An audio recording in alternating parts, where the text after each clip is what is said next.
Magandang gabi mga kapuso. Ako po ang inyong Kuya Kim na magbibigay sa inyo ng trivia sa likod ng mga trending na balita.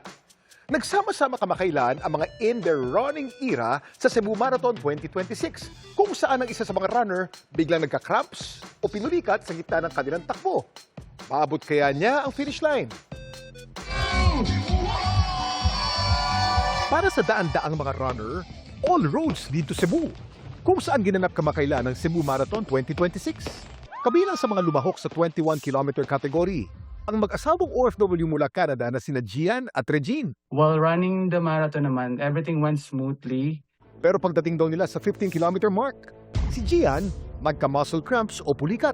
From calves to hamstring ko, sobrang sakit. Parang hinihiwa siya. Natakot po ako kasi ang lala, it was twisting. Tinapangan ko na rin yung sarili ko. Kasi siguro nahihiya na rin ako. Then, may lumapit sa amin, runner, he helped Ace na mag-massage. Nag-o-offer sila ng any snacks para daw sa calories. Then, dumating yung medics. Matatapos pa kaya nila Gian at Regine ang kanilang half marathon?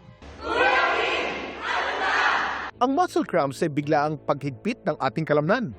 Madalas itong maramdaman sa ating binti, paa, hita, kamay o braso. Ang pinakamadalas na nagdudulot nito ay yung dehydration, pagkawala ng electrolytes katulad ng sodium, ng potassium, ng magnesium, ng calcium sa dugo, tsaka pagkapagod ng muscle. Kaya naman ito common sa mga marathon runner dahil exposed sila sa lahat ng risk factors. Mayroong prolonged exertion, tuloy-tuloy yung paggamit do sa muscle, fatigue, tuloy-tuloy din silang pinapawisan, so nawawalan sila ng tubig sa katawan. Kapag pinulikat ang isang runner habang tumatakbo, ano ba dapat gawin? Dapat bagalan muna, tumigil sa pagtakbo, simulan na i-stretch yung muscle na affected. Tapos dapat ding masayihin ito, light massage lamang para dumalo yung dugo hanggang sa humupa yung sakit. Mag-hydrate din ng maayos pero huwag uminom ng purong tubig lamang dahil lalong bababa ang electrolytes mo sa dugo at pwedeng tumindi yung cramps. Samantala, nang unti-unti na raw humupa ang pulikat ni Gian, maingat daw nilang tinuloy ang karera.